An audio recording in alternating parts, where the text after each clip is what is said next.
All right, let's get started. Today we're going to continue our discussion of international trade.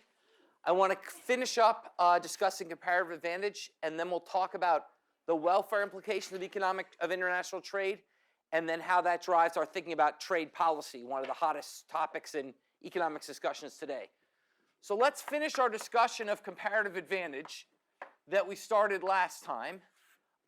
Remember, the key lesson from the PPF type analysis we did last time is that if there's comparative advantage, it can yield gains to trade through specialization. So that's sort of the key lesson, is that comparative advantage yields gains from trade through the mechanism of specialization. Okay? So basically, comparative advantage, because of comparative advantage, you can specialize, and that means you can essentially get an outward bending PPF. You can essentially get economies of scope by specializing and then sort of combining your activities. Now, you're not literally getting economies of scope because each person's doing their own thing, but it acts as if the economy as a whole is yielding economies of scope, because basically by specializing, you're allowing the economy as a whole to benefit from people doing what they're best at. So that's the basic intuition of the sort of economics of why international trade can yield gains. Okay? Now, that raised the natural question of, well, where does comparative advantage come from? Why do some countries have comparative advantage? We know where it comes from, me versus LeBron James. He's got better genes and he's worked harder than I have. But basically, when it comes to countries, where does comparative advantage come from? And basically comes from, roughly speaking, two sources. The first source of comparative advantage is factor endowments. Some countries, just through the nature of geography and geological history, are endowed with things that people want, and therefore it gives a comparative advantage in trading those things. So if you think about Canada, Canada is endowed with enormous amounts of forested land, and they've become a major exporter of lumber and paper products over time. That's their comparative advantage because they happen to have all this forested land around. So for example, that's why most clothing today comes from China and less developed countries, because their factor endowment is cheap labor. Okay? It's not that they have more natural textile threads or whatever. It's just they have a cheap labor, which is the primary factor which goes into producing textiles. So one source of comparative advantage is factor endowments. Now, once again, some country could have more of everything. Canada could have cheap labor and lumber. But the key point is, in the simple sort of 2x2 world we're thinking of, it's all about relative, comparative advantage. So it's the one that had the most of relative to other countries. Okay? And the second source of comparative advantage, the second reason why some countries have comparative advantage, is technology. So if you look at Japan and cars, Japan has no comparative advantage of producing cars. It's not like they have more of the raw products that make steel than, say, the US does. The difference is that Japan was a leader in developing technology of the modern automobile. And that technological boost gave the comparative advantage. So factor endowments are kind of natural. Technology is a sort of created source of comparative advantage, that essentially by developing the technology, you give yourself really sort of a first mover advantage and are able to then have leadership, have the relative comparative advantage in producing that good. That's why, in some sense, technology policy really becomes trade policy, and we'll talk about that at the end of the lecture when we talk about trade policy in the US. Okay? So that's really all. I just want to finish up on comparative advantage. The main thing is the intuition we developed last time, but I just want to highlight also what it means, what comparative advantage means, and where it comes from. What I really want to focus on today is the welfare implications of international trade and why economists are such big fans of international trade. So the welfare in trade, and why do economists in simple diagrammatic form such strong proponents of free international trade? Okay? So to consider that, let's go back to our example of roses and look at figure 19.1. Okay? We have here a simple representation of the domestic market for roses. Okay? You've got a supply curve and a demand curve. And you yield your consumer and producer surplus. Okay? So let's say this is for the US. You've got US supply of roses, US demand for roses, consumer and producer surplus. Now let's ask, what happens once we allow international trade? Once we allow for the importation or exportation of roses? Let's go to the next figure, which is pretty complicated, so let's walk through it. Okay? Now we're looking at the rose market with imports. Okay? Now, the presence of imports doesn't actually change the nature of demand and supply. So the domestic or US demand and supply curves are not shifted. What imports do is effectively increase the supply curve of roses available to US consumers by adding roses from other countries. Okay? So what we do is to make this work, what we basically, the trick we use in these models is we essentially assume that in international markets, there's a perfectly elastic supply of the good. So what we say is international trade creates a perfectly elastic supply of roses at the price P sub W. That is, the price used to be P sub A for autarky. That's the price where domestic supply hit domestic demand. We're going to assume that what international trade does is lower the price to P sub W and make supply perfectly elastic. That is, the US can get as many roses as it wants at a price P sub W. Now, for a small country, this sort of makes sense, right? For a small country, essentially they're like a small producer in a perfectly competitive market. For the US, it might not make so much sense. The US is sort of kind of big enough that it's hard to imagine that we're sort of price takers with respect to anything. We're the US, we don't take any prices. But in principle, the basic intuition we get from this model works. So we're just going to sort of treat US as a small country for these purposes. So, and for something like roses, it's probably not bad to think of the US as a price taker in the rose market. Okay? So it's a bit of a cheat to say the US faces perfectly elastic supply in the world market, but it's not a bad cheat, and it doesn't hurt the important intuitions we'll derive. So we're going to assume the US faces a perfectly elastic world supply at price P sub W. Now, what does this do? What this does is suddenly at that lower price P sub W, consumers now want C sub T. They want a lot more roses because the price has fallen, demand's downward sloping. But domestic producers want to produce a lot fewer roses. Since marginal cost is upward sloping, if you're going to force the price down to P sub W, they don't want to produce as many roses. They only want to produce Q sub T. How do you resolve this? You resolve this through imports. That the difference between Q sub T and C sub T is imports. So the total amount of roses consumed does rise from Q sub A to C sub T. The total amount of roses consumed does rise, but the amount produced domestically falls. So both things are happening. Both US consumers are consuming more roses, and US producers are producing fewer roses. And the gap is made up by imports. Okay, kind of a complicated diagram. Are there questions about this? Because I'm going to build on this diagram going forward. Any questions about how this works? Okay, now let's ask, what are the welfare implications? Let's go to figure 19.3. What are the welfare implications of international trade? Well, the welfare implications are for consumers, their surplus used to be W. They used to get Q sub A roses at a price P sub A. So their surplus used to be the area W. What is the surplus of domestic consumers? An important point for welfare. We're going to look at domestic welfare only. We'll come back later to caring about the rest of the world. But for now, we only care about the US. So when I talk about welfare, unless I say otherwise, I'm thinking about US welfare only. US consumers, US producers. Very important to keep in mind, because otherwise this can get confusing. So for now, I'm talking about domestic welfare only. So for US consumers, what has happened?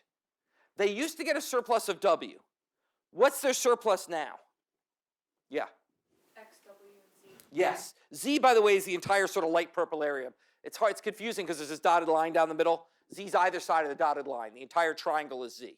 So consumers now get W plus X plus Z. Why? Because they're consuming C sub T at a price P sub W. Okay, don't let the other complication of the graph confuse you. Remember, consumer surplus is just the area below the demand curve above the price at the equilibrium quantity. The new equilibrium quantity consumed is C sub T. The new price is P sub W, so they get that giant triangle.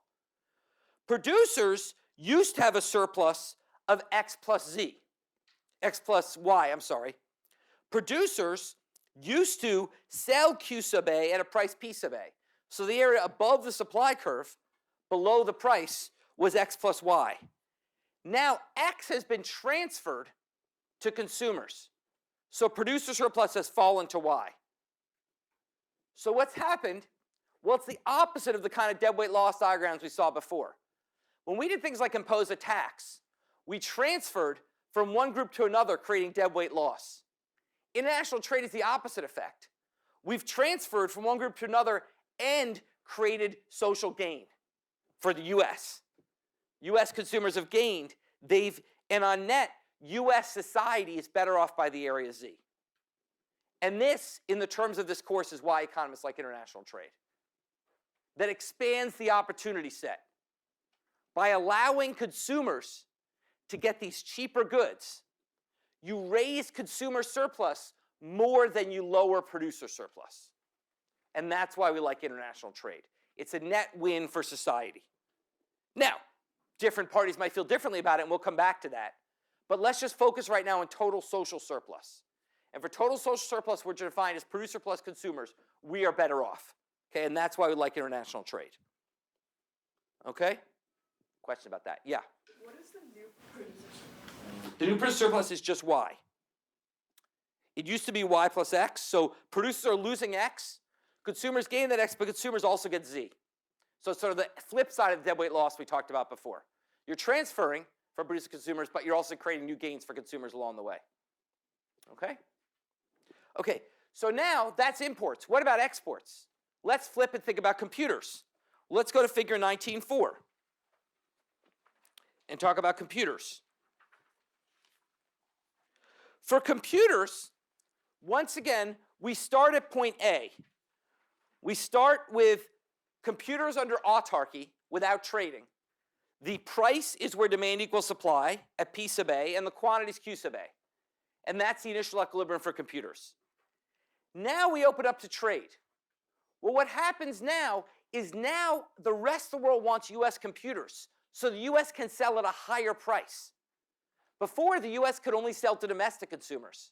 But now, their demand for their goods worldwide, we don't show world demand here, but world demand is way above US demand. Okay, if you flip back to 19.3, the reason that P sub W line is below the P sub A is that world supply, or 19.2 is easier, world supply is above US supply. Since supply is higher, the price falls. Now in 19.4, world demand is higher than US demand, so the price rises. So we end up with a P sub W at the higher level. What does this mean? Well, the higher P sub W, domestic consumers want fewer computers. They used to be able to buy computers at P sub A. Now they have to pay P sub W because they're competing with consumers around the world. Okay? So they have to pay more. So they want fewer computers. Their demand for computers falls from QA to CT. What about domestic producers? Well, now they're getting a higher price, so they want to make more computers. So their production rise from QA to QT. So you now have consumers consuming much less than producers are making. So the producers send the rest abroad, and that's exports. Okay? So we have the flip side. Before we had in figure 19.2, if you flip back and forth, in figure 19.2, we had consumers wanting more than producers domestically willing to make. So you had imports. Now we have domestic consumers wanting less than domestic producer willing to make. So you have exports. What are the welfare implications? Go to 19.5. Now what you get is consumers are worse off. They used to have a consumer surplus of W plus X, where X is the entire dotted area. Now the consumer surplus has fallen to just W. Remember, we're doing domestic consumers only. There's some people in Colombia who got computers. They're happy. We're ignoring them. We're just doing US consumers. Okay?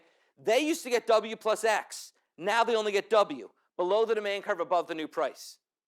But producers who used to get Y now get Y plus X plus Z. So you've transferred X from domestic consumers to domestic producers, but you've also given domestic producers this extra bit Z. So once again, surplus has gone up. So this is the crazy thing about trade. Imports raise welfare and exports raise welfare.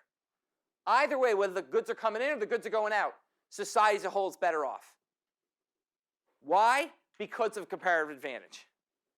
Because we're better off as a world when we can share our goods across nations.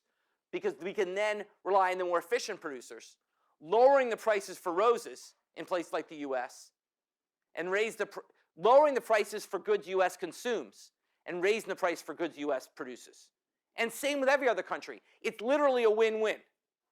Every country, by beginning to specialize, gets to see lower prices in the goods they weren't good at making, okay, and higher prices in the goods they are good at making. So there's transfers across producers and consumers, but overall, welfare goes up. Okay? So basically, this is the bottom line. These two graphs are kind of why economists unambiguously, traditionally economists unambiguously like free trade. Till you get into subtleties like caring about producers versus consumers separately. Basically, the logic of last time, which is a comparative advantage allows specialization, means that by trading we can allow countries to specialize and thereby getting higher prices for the things they send abroad and lower prices for the things they bring in from abroad. Okay? Questions about that? Okay? And we can see from this why the notion of sort of a trade deficit is something we should care about is sort of ridiculous. Because basically it's all just about your endowments. Okay? At the end of the day, you want to sell stuff that you have a comparative advantage in, and import stuff you don't have a comparative advantage in. If the rest of the world has more comparative advantage than you, then you want to import more than you export. Doesn't mean you're worse off, it just means your consumers are benefiting from the fact the rest of the world is good at making stuff like sweaters. So that segues us naturally to our important policy discussion and sort of the main focus, one of the main focuses of public policy today, which is trade policy. How do we take this framework and apply it to thinking about government policy over international trade? And that's what I'll spend the rest of today talking about. So let me just ask before we go there, any questions about the economics here before we start talking about policy? Okay. Now, let's start once again with trade policy with sort of the standard economics view, okay? Which is that you'll often hear people say, well, imports are a job killer. And in some sense, they're right. That's what figure 19.3 is showing. Producers are the ones with the jobs. Producer surplus is falling. So there's less profitability in the corporate sector, so there may be less jobs there. Okay? Now, many people say we should react to that by imposing restrictions on imports. They say, look, exports are great, but what about imports? They're killing jobs. Why don't we restrict those? And there's two fundamental forms of restrictions on imports. There's quotas, which is literally a limit on how much of a certain good you can import. Those aren't used so much anymore. The more typical form of of import deterrence is tariffs. Okay, is tariffs. Okay? And basically what these are taxes that are levied only on imports. A tariff is just a name for a tax that only applies to imports. Okay, that's what a tariff is. It's a certain kind of tax that only applies to imports. Okay? So we could, for example, levy a tariff on roses coming in from Colombia.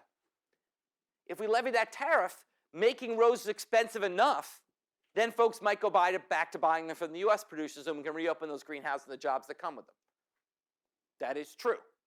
What that misses the fact that US consumers then suffer from paying higher prices for roses. And on net, we're worse off as a result. To see that, let's go to figure 19.6. Okay? So basically, what figure 19.6 does is we now start from the position of being in international trading. So before the other figures, we started from autarky and added trade. Now I want to start from a position with trade and add a tariff. So initial equilibrium is at P sub W, with consumers consuming C1, producers producing Q1, and initial level of imports denoted by imports before tariff. Okay, that's where we start. What the tariff does is essentially raise the price back up. Now, it can't raise the price above the domestic price, because if the tariff's big enough, you just go back to buying what you want for domestic producers. But it raised it back towards the domestic price. So let's say, for example, the tariff is high enough that the world price, the price paid in the US rises from PW to PT, the gap being the amount of the tax. So with untaxed trade, the US would pay PW for roses. Now, when we tax trade, that price goes up to P sub T. Okay?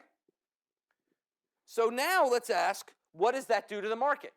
Well, it's pretty straightforward. You just say, well, what is demand and supply at that new price? Well, at that new price, there's lower demand for roses. So rose demand falls from C1 to C2. There's more domestic production of roses. So domestic production rises from Q1 to Q2. And the imports after the tariff shrink massively. The tariff had its desired effect. It shrunk imports. But what does this do to welfare? Let's go to figure 19.7. Now we can just compare this area between the two horizontal lines. We used to be at the bottom horizontal line, now we're at the higher one. The area A is the new producer surplus. Producers used to get the area, that low triangle below area A. We used to call it Y. Now they've added A. Producers have now added a new producer surplus A. But consumers have lost A, B, C, and D. That entire area is lost to consumers. Yeah? Is this thing a comparison to when there was That's what I said. Comparison when there was free trade, no tariff. So it's a comparison to the second situation in figure 19.3.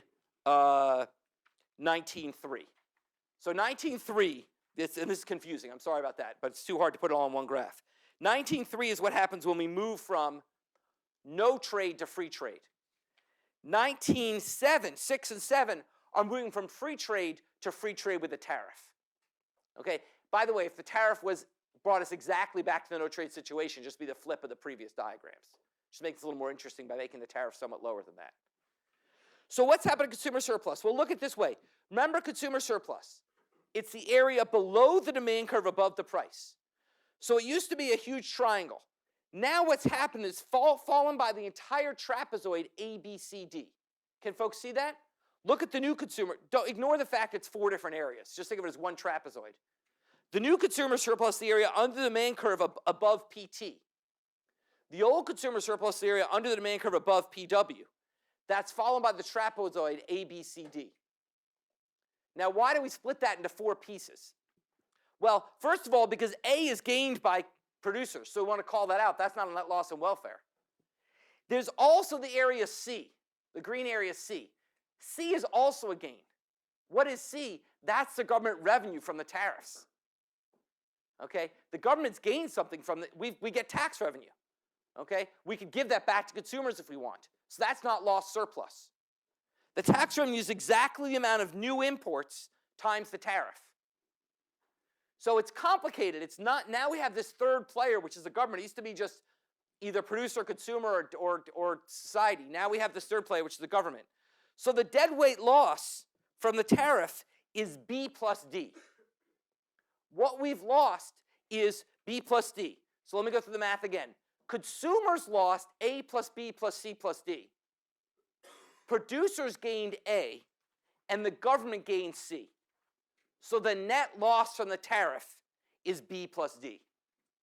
Okay, that's sort of hard, but do people see that? And that's why economists don't like tariffs. Because the amount producers gain plus the amount the government raises is much less than what consumers lose. Yeah, we've created some jobs growing roses. Yeah, we've gotten a little tax revenue. but we've really screwed producers who now have to pay much higher prices for their roses. And if you add that up, it's worse. Why is it worse? Because you're taking less advantage of specialization and comparative advantage by forcing us away from the most efficient point.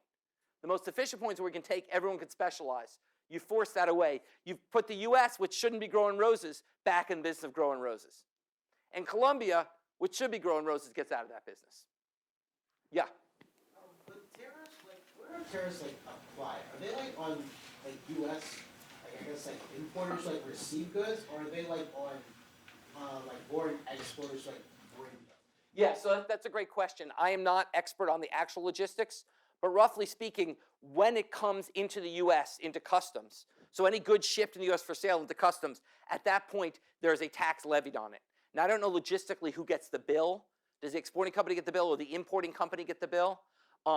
When we talk about taxes, I'll show you it doesn't matter who gets the bill. It's the same either way. Okay, so hold that thought. But that's basically what happens. Good question.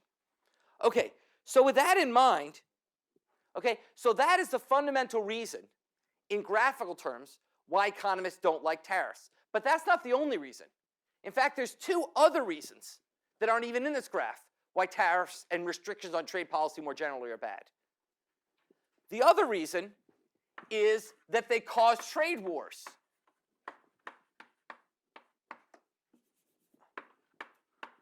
Okay, so let's say that, let's say we impose this tariff on Colombian roses. Well, Colombia will be like, screw you. If you're going to tax our roses, we're taxing your computers. Well, what would happen if there was a tariff that Colombia placed on our computers? Well, I don't have that figure, but you should be able to show yourself that that is exactly the opposite effect. It raises US consumer surplus, because now computers are cheaper in the US because we can't sell them in Colombia. But it lowers our welfare, and now we don't get the government revenues, Colombia does. So we lose almost all the trapezoid in that case. If you flip this around, we would get a small rise in consumer surplus, but a huge loss of producer surplus, and we wouldn't even get the government revenues to make it up. So that's really bad for us. And of course, it's a natural response. Why wouldn't Colombia do it? Okay? So this first problem is this understates, yes, we might create some jobs in roses, but we're going to destroy jobs in computers because we're not going to sell as many computers as we used to. So it's not even job creating. Okay? This, once you take into the fact that other countries retaliate, in fact, we make consumers worse off and producers worse off. Because we make the price for roses much higher and we lose jobs in the computer sector. Yeah? Is there a way to like diplomatically eliminate this if you're like a world monopoly? If you're like a world monopoly. So basically, one way to do it is to come to trade deals where you essentially cartelize countries. So this is much, if you could think of this in very parallel ways to a non-cooperative oligopoly. If you can cooperate, what do? You just get to free trade. And that we'll talk about trade deals in a few minutes. That's essentially what those are doing. Yeah?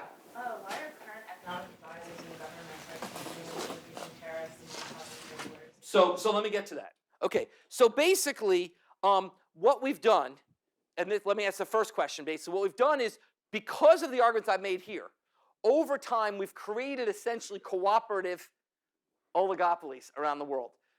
The one you've heard a lot is, okay, so I'm sorry, trade wars is the first reason. Let me get to the second reason. The second reason is that actually, as decent human beings, we might care about people in other countries too. Okay? And the fact is that these both import restrictions and trade wars hurt other countries just like they hurt us. So not only are we worse off, but other countries are worse off. Even without the trade war, we've made ourselves worse off, and we've hurt Colombia because they can't sell their roses to the US. So the other reason we don't like, so the other reason besides this figure is that basically if we place any weight at all on the utility of people outside the US, which we should, okay, it's bad as well. Now, I'm not saying you have to weight a Colombian's welfare the same as US welfare, but as long as it's non-zero, then that's the second reason to oppose it. And that's why there's been a huge growth in agreements, the most famous of which we've heard of is NAFTA, the North American Free Trade Agreement, signed in the early 1990s under President Clinton, which essentially set up a cooperative oligopoly between the US, Mexico, and Canada. Such that let's just get rid of these trade barriers so we can have freer trade within our regimes. Okay? And basically, but this was actually, quite popular at the time. Economists liked it, but it's become very unpopular over time. Was opposed by President Trump, and in fact, he recently ripped up NAFTA, although he replaced it with something that's pretty much the same. Just renamed it as USMCA. So why are people, why are people so opposed to free trade? It's a great question. Why are Trump's advisors? Why, in fact, are the majority of Americans, depending on ask the question, don't like free trade? It depends how you ask the question, but it's certainly not universally popular, like I said it should be. So what's going on? Okay, well, there's really a couple things going on. The first is that we don't compensate the losers. This is the most important part. We don't compensate the losers. What do I mean by that? Let's go back to figure 19.3. What's happened when we've put in international trade? Producers have lost X.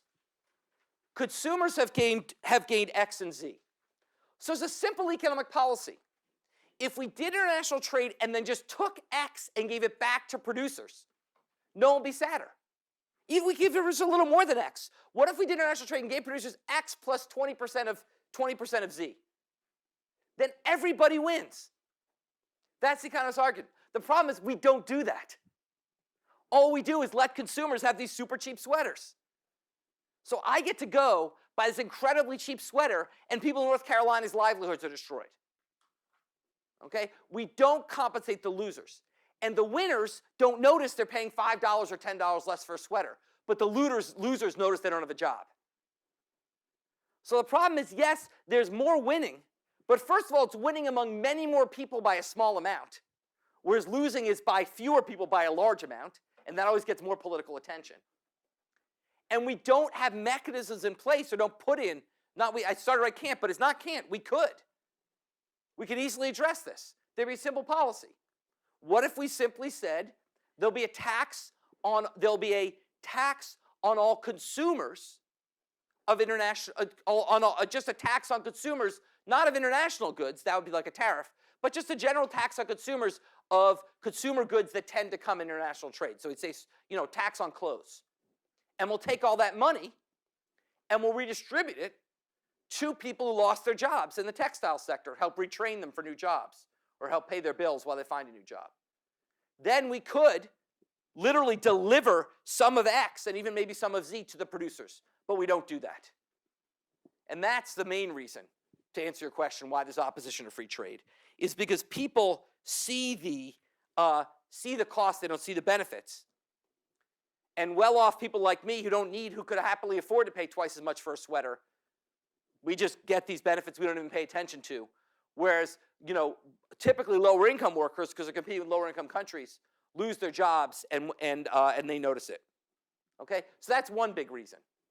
The other big reason is that there can be socially damaging routes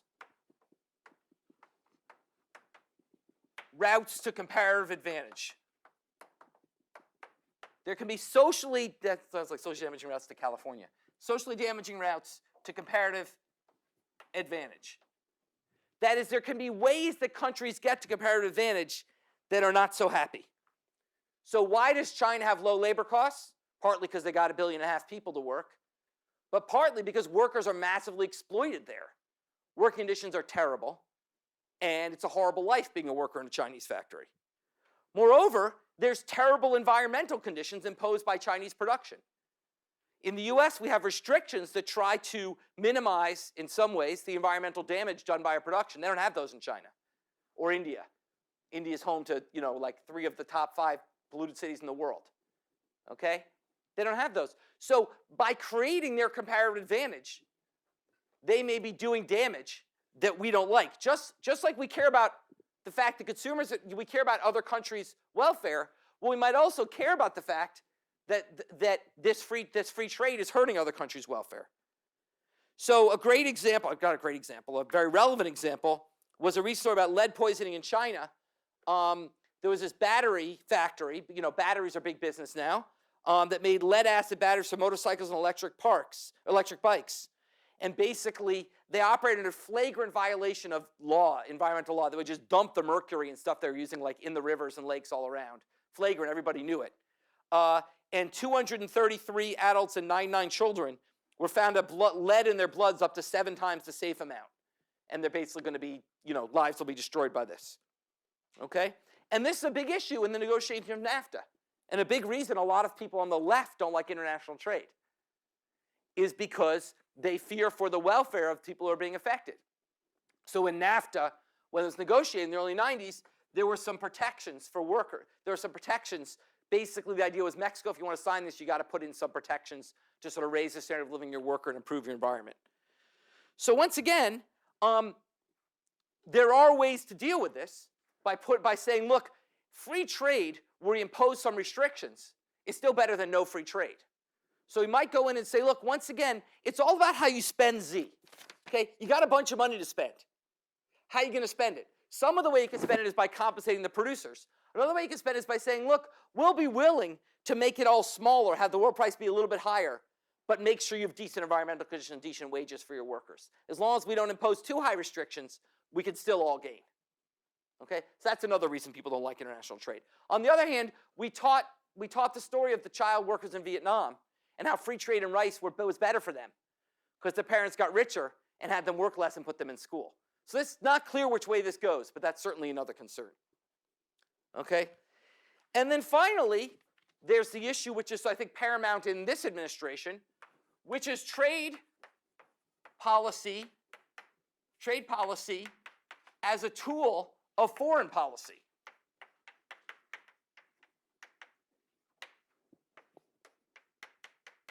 Trade policy, tool of foreign policy. Look, consider where we are with China today. Okay? There's a host of reasons to be angry with China. Now, some are irrational. The Trump administration obsession with trade deficits, I've explained repeatedly, is irrational. Okay? It's the Pikachu fallacy.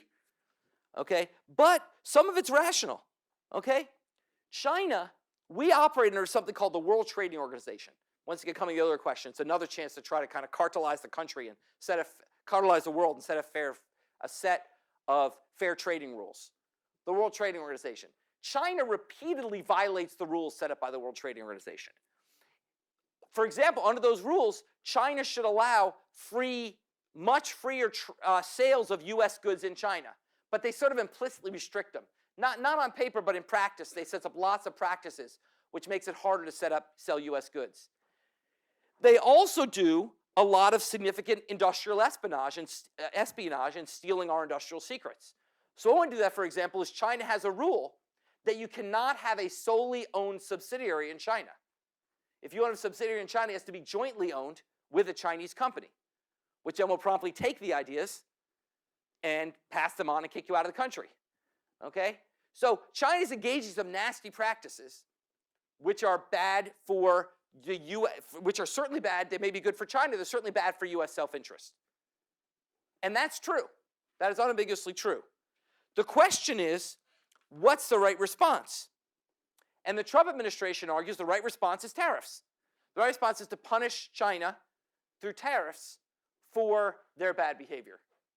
And economists, virtually all economists, say that's the wrong response. There is literally less than 1% of economists who agree with this policy. Just a few of them happen to work in the Trump administration.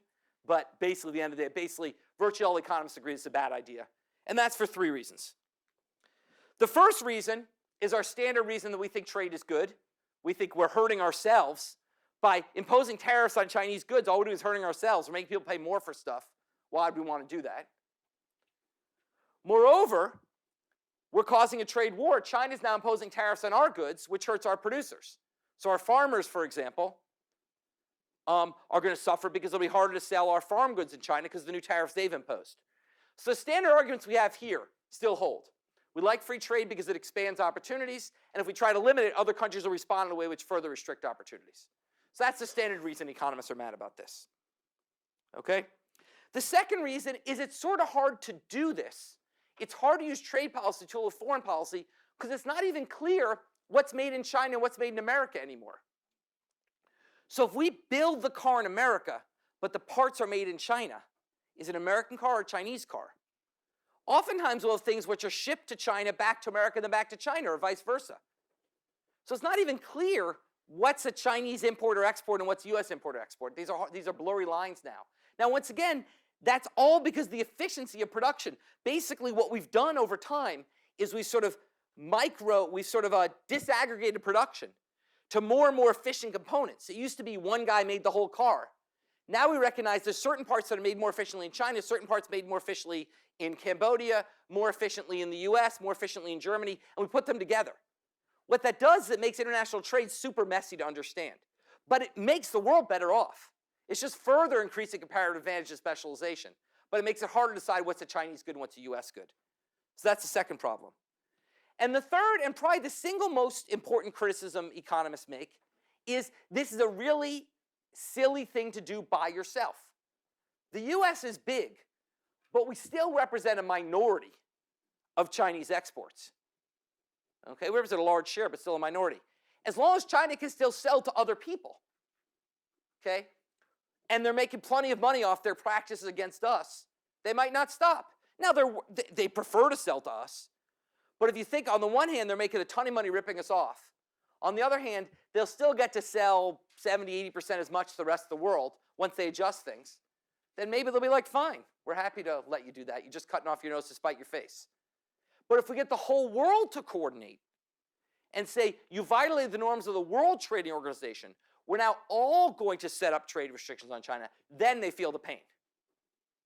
So the other reason economists oppose this is moving unilaterally on trade just doesn't make sense. Okay, if you want to try to deal with these problems, you need to do it through a coordinated response. Okay? Now, let me be very clear.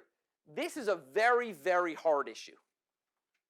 Okay? Economists try to make it very simple with our surplus diagrams and stuff like that, but it's a super hard issue.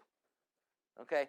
Nonetheless, it's an issue where your bias in thinking about it should be towards the basic bias of economics, which is if we can expand opportunity sets, that's a good thing.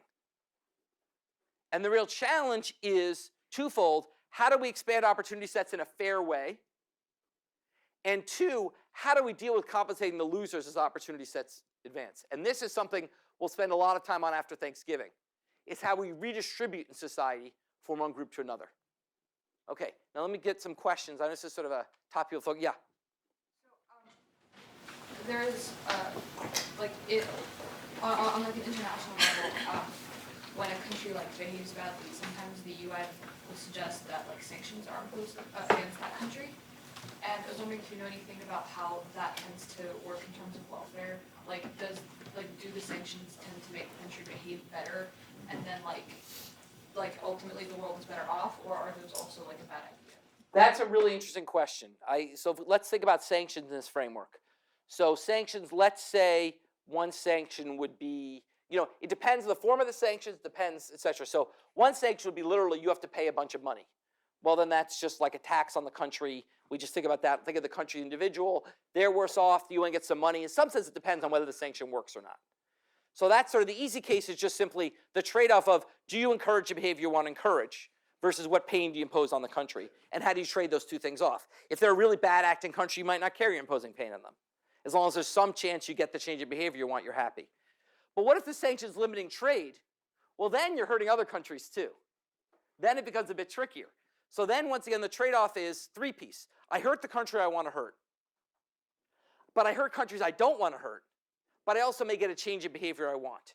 So you have to wait, you have to add those three pieces and put them together. How do you put them together? That's exactly what we'll talk about after Thanksgiving. You put them together by thinking about a weighting function, which we call a social welfare function, which weights the well-being of all these different parties and puts them together. Okay? A very related issue we haven't talked about. Yeah, I'm sorry, go ahead.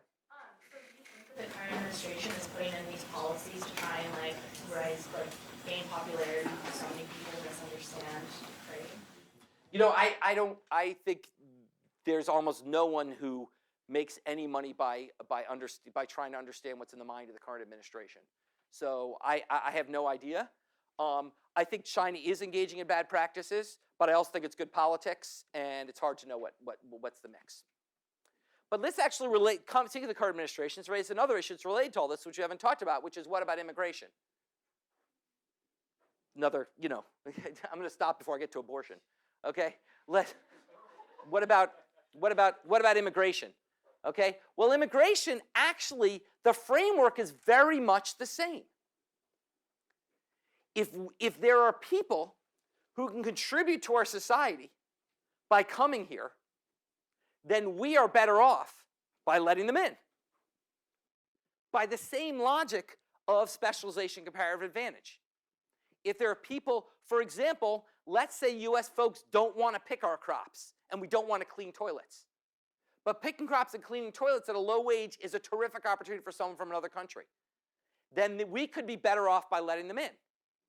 Okay? Or let's say, as has turned out to be the true historically, the kind of person who wants to take the risk to immigrate to America is the kind of person who often becomes an entrepreneur and thinks up new ideas. Much of the entrepreneurial ideas in America have come from our nation's history of immigrants. Because who picks up and leaves? It's kind of a risky thing to do, right? To pick up, leave your home and leave and come to this unknown place. And those sort of risk-loving people are often the kind of people who sort of think up new ideas and want to start new businesses. So for that reason, immigration has traditionally been an enormous benefit to the US economy. And I think today the general consensus, this is more controversial than free trade, but I think the general consensus among economists is that immigration on net is good for the country. But there's redistributional consequences. It's good for rich people because they get low-paid people to pick their fruits and do their lawn work. But it's bad for people who used to pick the fruits and do the lawn work. So once again, if we can figure out a way to compensate the losers, immigration is probably on net good. Now, it's more complicated. When we import a car, it doesn't get welfare or commit crimes. Immigrants might get on welfare or commit crimes, so it's more complicated than just free trade. So what you have to do in that case is you have to look at the evidence, okay? And the evidence is that immigrants commit crime at a much lower rate than comparable US citizens and collect welfare at a much lower rate than comparable US citizens. So you can't compare an immigrant to me. An immigrant is more likely to commit crime or collect welfare than I am, but an immigrant is also less educated than I am. I'm not the comparable person. Compare an immigrant to the person they're sort of replacing the labor market, a low-skilled US citizen, okay? Immigrants are less likely to collect welfare and less likely to commit crimes than are those people. So as a result, those arguments don't really bode well for restricting immigration. On the other hand, I think there's very few people who say we should have a totally porous and open border, okay? Because of illegal movement of goods and because we don't want people who are objectively criminal in other countries. They're also risk-loving. We don't necessarily want them here. So I think this is a hard issue. Unlike international trade, where I think economists would say just more is good, I think that immigration, there are some difficult trade-offs because people come with a set of baggage that goods don't come with. But I think economists would generally say a lot of the same arguments apply. We might need a more comprehensive policy than we have when it comes to trading goods.